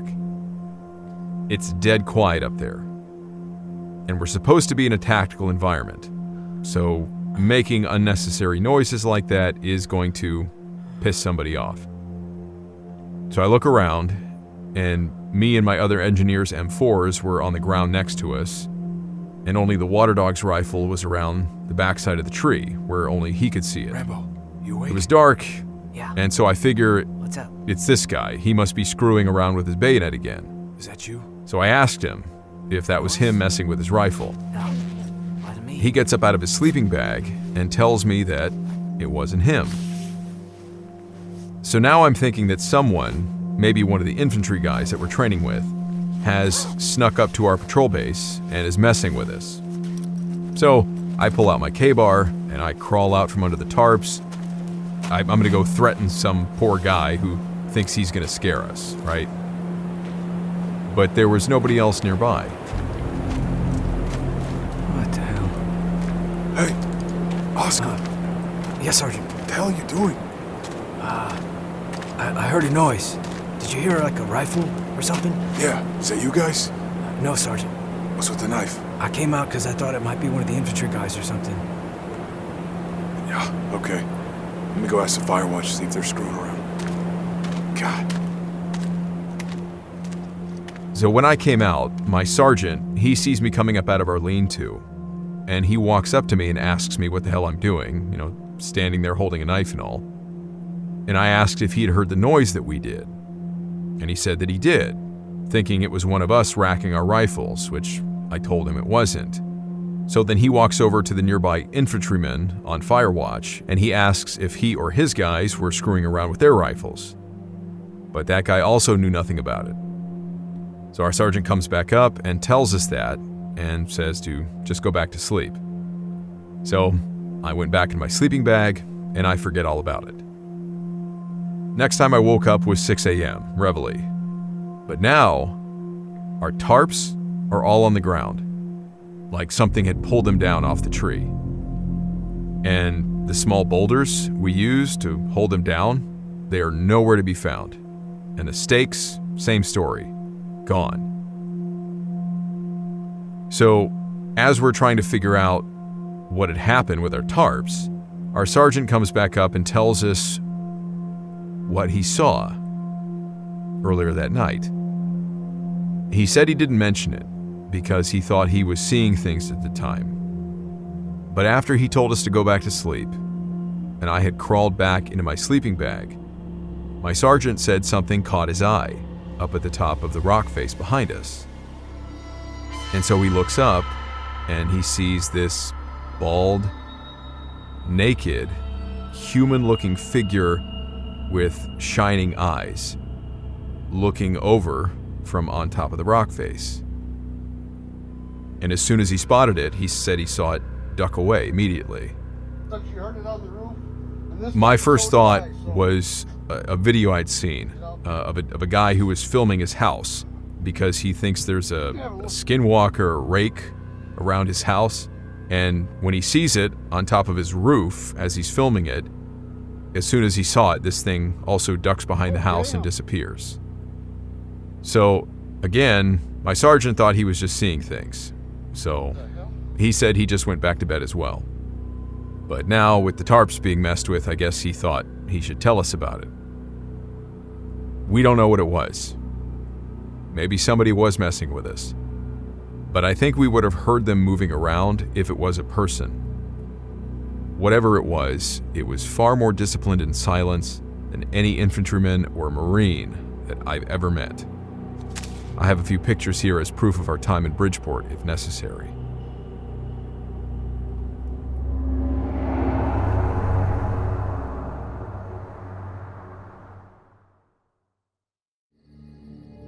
In the early 1980s, the Cold War, now simmering for the better part of 40 years, had the forces of NATO and the Soviet Union teetering on the edge of an all-out war, while looming hypothetical World War III was largely thought to be determined by the thousands of nuclear warheads leveled at one another across the Iron Curtain.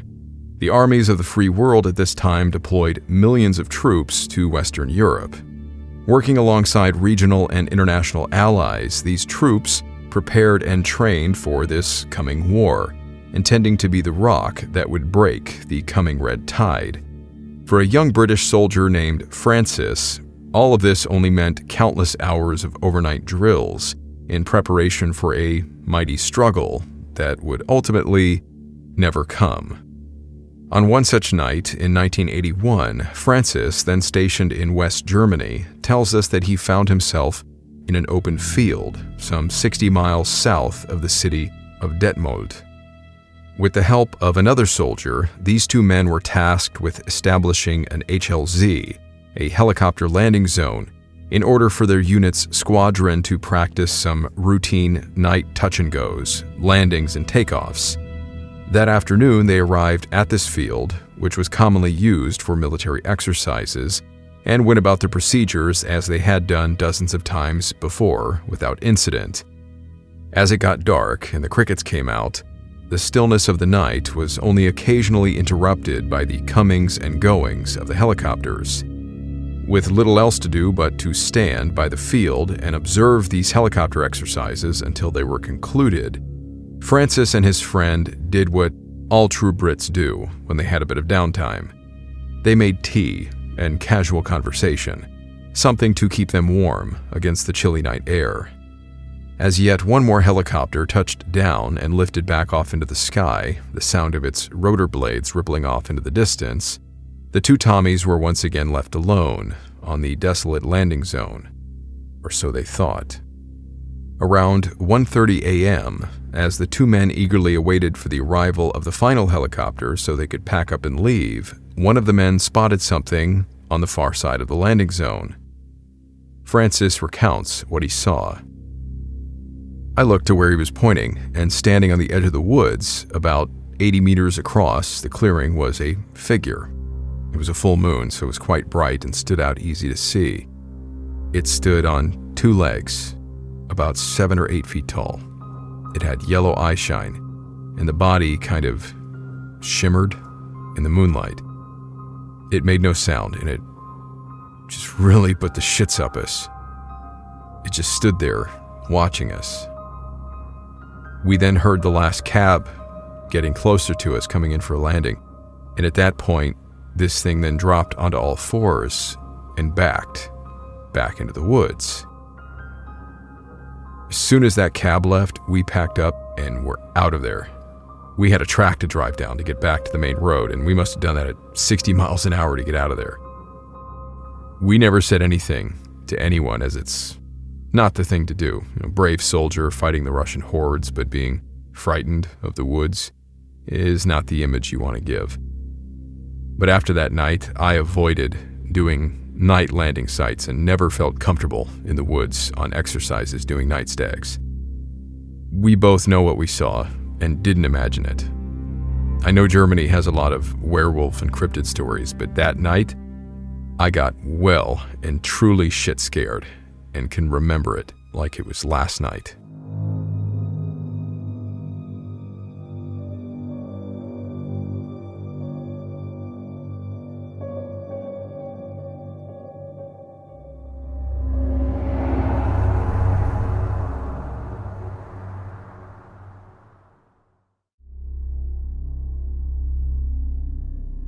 Out of all my paranormal experiences, this is probably the most compelling I had, simply because I was not alone when this happened, and I was not with just the average kind of people either. I'll put in as much details exactly as I remember them. To protect the persons involved, I will change their names. I also cannot state the name of my company, but it is one of the largest telecommunication companies in the Philippines, which is synonymous to world. I currently work as one of the senior IT network and server engineers there. I usually get assigned to work on priority repairs on various cell sites and server data center sites, mostly in far-flung provinces. This happened in mid-December 2016 in Nueva Vizcaya, a mountainous province in the northern region of the Philippines. It was a priority service call, Severity 1, the highest of priorities, where even the CEO of the company receives status updates, since the cell site in question also services various military communications devices. As soon as I got to the office, I was dispatched immediately, carrying with me the various equipment to replace the existing ones at the cell site. It was a 6-hour drive north of Manila. I was asked to go to a specific meeting point in the town nearest the cell site to rendezvous with my escort, an 8-member team from the Philippines 1st Army Scout Ranger Regiment. The area of the cell site is a place where the local communist movement, the New People's Army, NPA, is highly active. And apparently the NPA carried out an operation earlier in the morning of that day, which is what caused some of the equipment to be damaged. The scout team was actually led by one of my former high school classmates. I'll call him Lieutenant Ramirez. He specifically asked for me, knowing that I worked for the telco. He had his men transfer the equipment to their truck, and we began to travel to the cell site. It was already dark by this time. I also, during the long uphill ride, First Lieutenant Ramirez and I did some catching up when they received a call. I don't understand military speak, so I could not tell exactly what was being talked about, but he updated us accordingly, saying that a village on the way to the cell site requested assistance with a possible NPA member harassing a household. Apparently the man was up on the roof of this house and he was still in the area. Being the nearest, First Lieutenant Ramirez responded that his team will be handling it, so instead of continuing to the damaged tower, we drove towards the village mentioned, now with our headlights turned off. The countryside, especially the poorer places, are very dark. Soldiers aren't allowed to smoke at night in places like this, since the light from their cigarettes could be clearly seen, even from a distance, giving away their position. It was that dark here. I was hesitant to be riding along, since I'm not exactly a soldier, But Ramirez brushed it off, saying it would be a good chance for me to become a soldier for at least one night. First Lieutenant Ramirez, I can say, is a battle-hardened junior officer. He's been to a number of dangerous situations before, fighting in many encounters, both high-profile and low-key. He's the type to jump in quickly, then ask questions later. That's how he's been ever since we've been kids. Very cocky individual, but not entirely without cause. He did receive a medal recently, after all, although I wasn't sure for what action. Either way, we're going in. It's part of the job, he casually said to me. Now, you have to understand, the Philippine Army usually does the police work in the areas where communists, Muslim insurgents, or bandits are active. And when you send in the scouts, the best the military has to offer, you can get an idea of how bad the situation is in the place that they're being sent. Even other countries recognize the abilities of the Philippine Scout Rangers. All the more so in this case, since the scouts came from the 1st Regiment. They're the best the scouts have to offer, from what I've been made to understand. Anyway, we get to the place, maybe 5 minutes later, with me still having second thoughts, and Ramirez looks at me and he says, "Dude, make up your mind. Either you shadow me, or I leave you in the truck.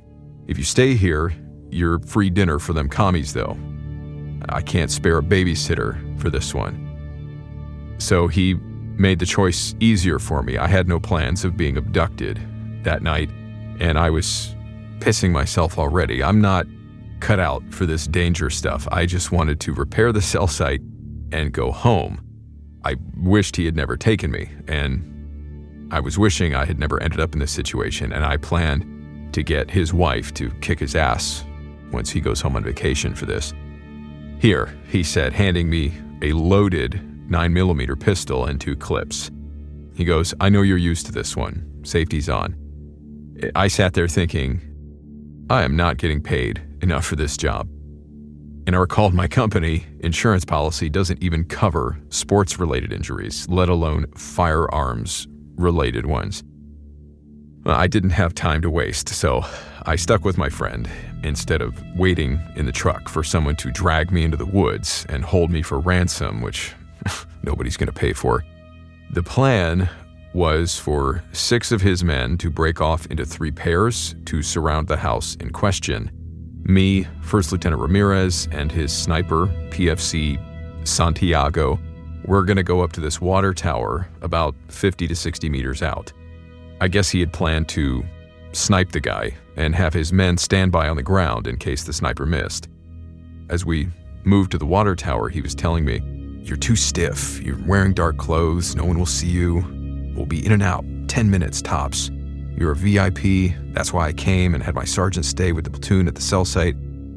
I didn't know VIPs had to join in responding to these types of calls, but the scouts were undermanned, as it was already, and that's why my friend needed to multitask at the moment.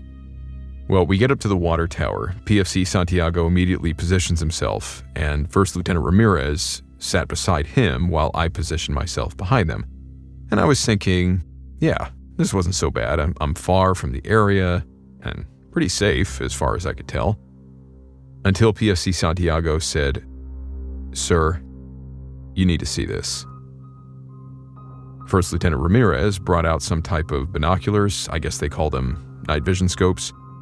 I couldn't see his reaction because it was dark, but he was silent as he put down the binoculars.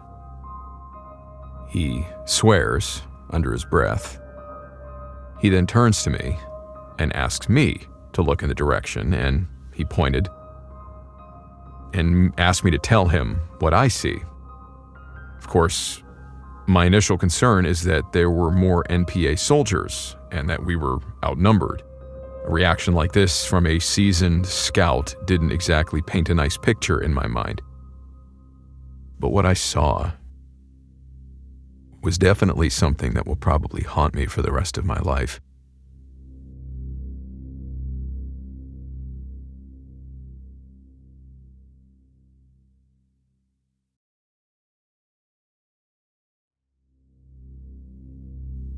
I wish I hadn't taken those binoculars at all. I even wish I saw more communists instead of what I did see. The image was green. I saw someone on the roof of a house. It was a man. He didn't have a shirt on, nor did he have any sort of firearm or weapon on him. He had very short hair, maybe a shaved head. He was barefoot. He had jeans on, but the lower part was ripped. And from what I could tell, he had dark skin. He seemed normal at first glance. But then I noticed his arms. His arms were very long. His hands were almost to pass down his knees. His fingers were also very long and pointed, much longer than normal, and they had tips which looked like long nails or even claws. The first thing on my mind was, this thing isn't human. And then I hear PFC Santiago say, "Sir, it's moving." I did not expect what happened next. As soon as he said that, as I'm looking through this binocular, this thing, whatever it was, looked at me through the lens. It looked at me. It was unmistakable. He or it had its head now turned in my direction, and I could see it had white eyes, at least through the green. They looked white, like eye shine in a cat's eyes. I dropped the binoculars. Had it not been strapped to my wrist, it might have fallen straight through the grated flooring of the water tower. Ramirez looks at me, asking what I saw, and all I could say was, "It looked at me, man. It knows we're here." And at the same time, PFC Santiago said, "Sir, orders." My friend gave the order to put 2 in its head. I think the first shot hit its mark because a scream then echoed through the valley. Sounded like a mix of a high-pitched male shout and a cornered or dying animal's cry. Not sure how to describe it because it was the first time I had heard such a sound, but I am sure all of us heard it because of how loud the sound was. Santiago never got off a second shot. I don't know if he did so on purpose or if he was caught off guard by the scream. We then heard automatic rifle shots in the distance. Ramirez then tells us we gotta go. PFC Santiago went down the ladder first, followed by me, then Lieutenant Ramirez. Once we hit the bottom of the tower, we ran to this house. These guys run fast, and Ramirez is having to drag me along so I don't get left behind. Honestly, I was very reluctant to be running where we were headed. I wasn't as hardcore as these scouts. I could barely even keep myself from wetting myself, right? One of the guys was still shooting in the direction towards the tree line when we got to the house, and near the front area was one of the soldiers sitting up against the wall. His buddy seemed to be applying first aid, and I saw that his left forearm now had a long, bloody gash, which was bleeding freely into the soil. He reported to Ramirez that something jumped from the roof, landed right on top of him, right after PFC Santiago had shot. And while he didn't get a good look at the thing, his attacker, due to the darkness, he specifically refused to call the thing human. I noticed even his buddy seemed to indicate that he didn't think it was human at all. The other 4 soldiers come back over to us, saying that whatever this thing was, it got away. My friend decided to talk to the people in the house. We found out that a young couple lived in this house and that the woman was 7 months pregnant. They were the ones who had texted their local village official, who in turn requested the military to check on the situation since he suspected this thing was an NPA soldier. The 3 of us, me, First Lieutenant Ramirez, and PFC Santiago, never told anyone, even this couple, what we saw that night. We simply stated it was a machete-swinging communist trying to rob them. NPAs were known to resort to banditry, so they believed it. We eventually made our way to the cell site, where I immediately began to do the necessary repairs. I was eavesdropping as I was working, and I heard Ramirez and Santiago stick to their story when they were asked by the rest of their platoon regarding the recent encounter, but they never mentioned anything about the man's description nor the strange animal sound that we heard. After working an all-nighter and making sure the cell site operation was stable, Ramirez and his men, minus the injured one, took me back to the town where I'd parked my car as soon as daybreak came. As his men loaded the damaged equipment that I'd replaced into my car, Ramirez came to talk to me. At first he was joking around, saying I could probably enlist in the regular army now that I'd had my first-hand experience of what it was like for them. And I went along with this, hoping to forget about the strange incident. But before I was able to drive away, he said, "Dude, Santiago, me, we saw the same thing you did. You know what it was, don't you?" I never responded, but inside, I knew what he was talking about. The aswang, a creature from Filipino folklore, the stuff of a Filipino child's nightmares. The description, the sound, it was the only thing that made sense, explaining what that thing was.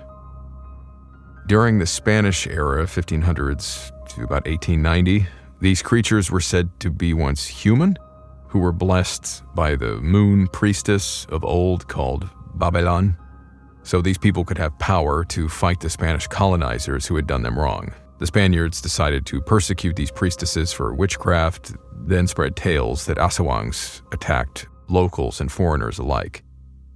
The asawang is a creature said to be able to shapeshift into either a human or an animal, but is never able to correctly imitate one or the other. As a human, it has leathery black skin and disproportioned limbs. As an animal, like a dog or a cat, for example, it's always black and 3 times the normal size. It can never speak or do animal calls. It can only growl, shout, or scream. They usually eat the flesh of recently deceased humans and animals, but also have a preference of targeting very ill people or pregnant women. Pregnant women like the one that was in the village. They can never become human again, and being an aswang is hereditary. No one will turn if attacked by one, although the wounds they inflict can be fatal. This is, of course, all true if the folklore is to be believed. I've never been back to the general area after this.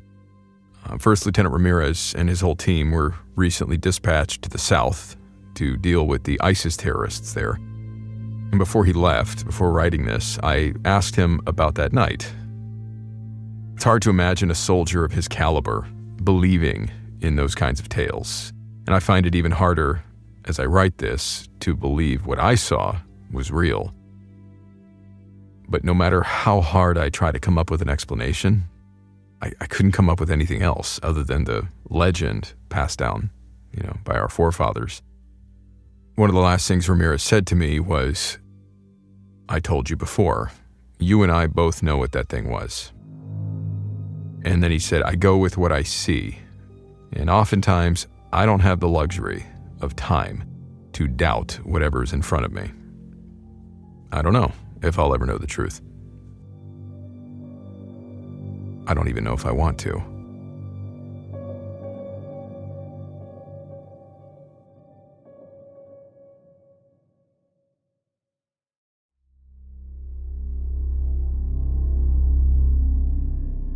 When the sun rose over Chickamauga on September 21st, 1863, the once picturesque landscape of rolling hills and forests was now one of complete devastation. The Union Army had just captured a vital railway hub in Chattanooga, Tennessee, just over the nearby state line. They then launched an offensive into northern Georgia. On September 19th, they were met by the defending Confederates near the small town of Chickamauga. What followed over the next 48 hours was an appalling bloodbath, even by the standards of the already brutal Civil War. By the time the Northern troops retreated, leaving the Confederates victorious, over 36,000 men lay dead or wounded on the battlefield. As the war moved on, the citizens of the nearby town, as was so often the case, flocked to the battlefield in an effort to aid the wounded and, more strenuously, bury the tens of thousands of corpses. Looking to help in any way they could, the nuns of a nearby convent volunteered their services. The sisters offered spiritual support and even pitched in with carrying the bodies and helping to dig the graves. The whole ordeal was a lot to take in. It was unlike anything these women or the local townspeople had ever experienced. The disturbing scene was especially hard on one of the sisters. She had gone from living a quiet, sheltered life of prayer and religious study, and now, this. While attending to the bodies of the men, the young nun wanted to pause for a moment to rest. She excused herself from the group and walked away to find a more secluded, wooded area, possibly to pray, her emotions being somewhat overwrought. But as she tried to collect herself, she heard something moving in the forest a short distance away. This woman is the first known witness to the thing that has stalked the area since the battle concluded, so perhaps she can be credited with the birth of the legend. But whatever it was she saw, it was nothing short of horrifying. Hunched over the body of a dead soldier was what she described as a demonic-looking creature. What terrified her even more was when she realized it was eating the corpse, tearing pieces of flesh away with a mouth full of sharp-looking teeth. Thinking at first it might be some kind of wild animal, she knew she wasn't safe and tried backing away from it. But then she stepped on a branch, and the noise caused the creature to look up at her. That's when she saw its eyes. They were bright green, and in the shadow of the trees, it looked like they were glowing. She had never seen a demon, but this sure as hell looked like one.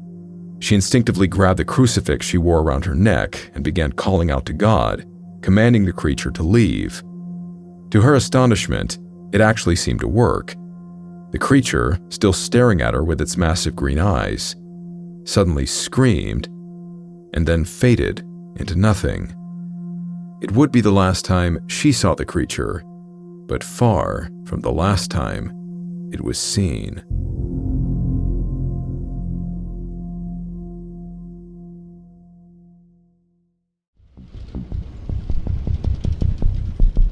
This next story is often referenced in articles and message boards discussing the legend of Old Green Eyes.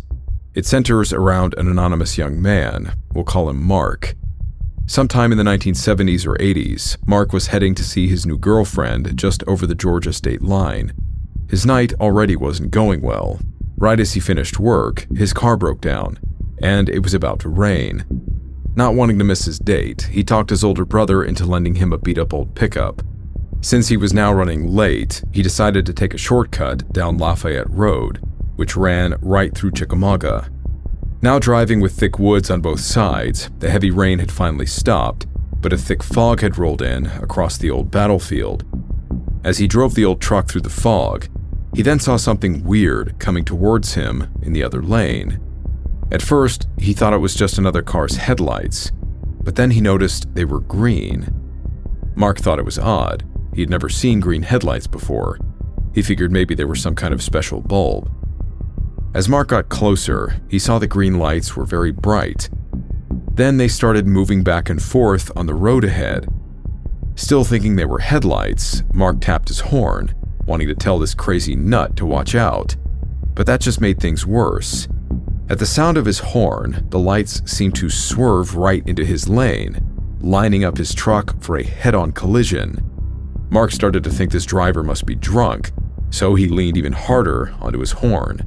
The lights were approaching fast. The collision was going to happen at any second. Mark slammed on his brakes and tried to swerve out of the way. As the old truck careened off the side of the road, Mark suddenly saw that the green lights weren't attached to another vehicle. They weren't attached to anything at all. It was just two large, green, floating orbs of light, darting back and forth across the road.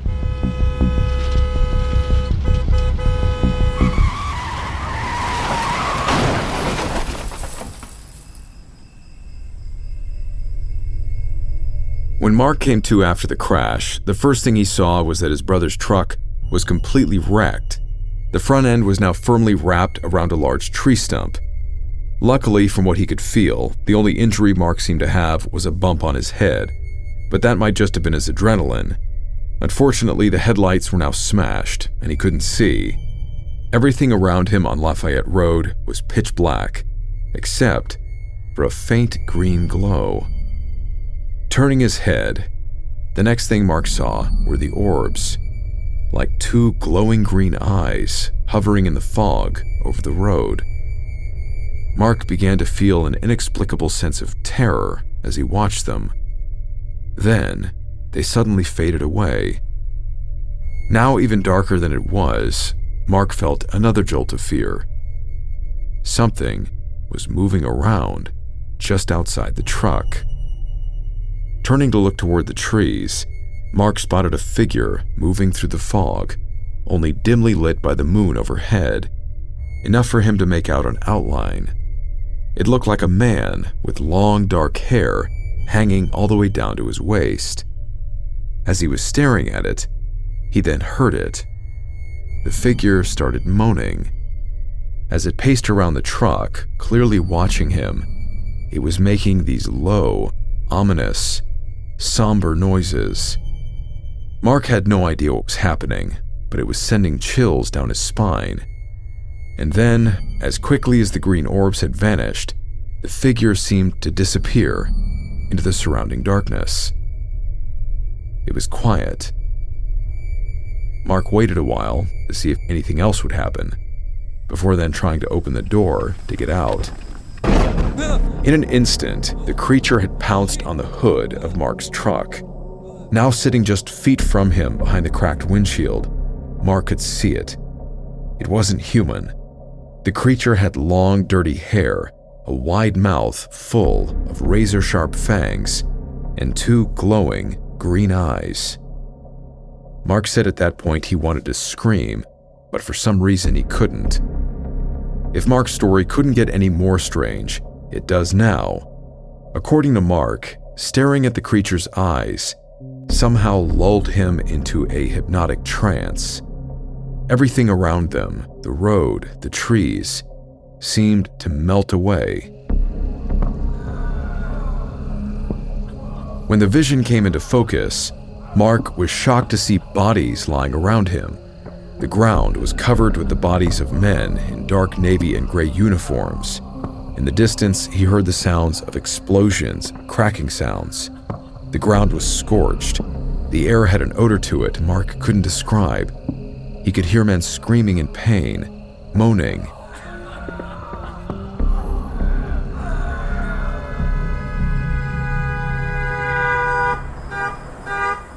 The blaring sound of a car horn was what snapped Mark out of his vision.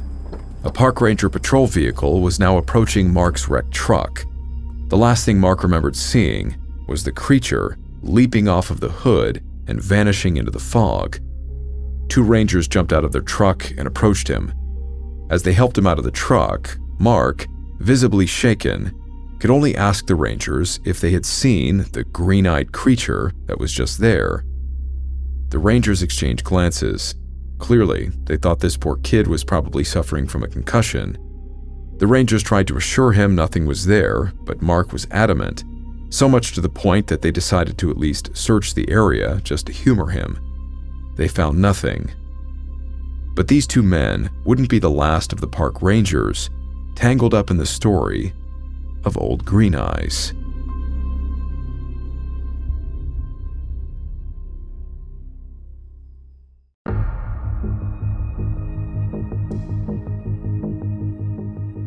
Wartime Stories is created and hosted by me, Luke LaManna. Written by Jake Howard and myself. Audio editing, sound design, mixing, and mastering by Alex Carpenter, with additional audio work by me. Animation and motion design and production coordination by David Williamson. Research by Jake Howard and myself. Artwork by Pikata and Radomir Izgarovic.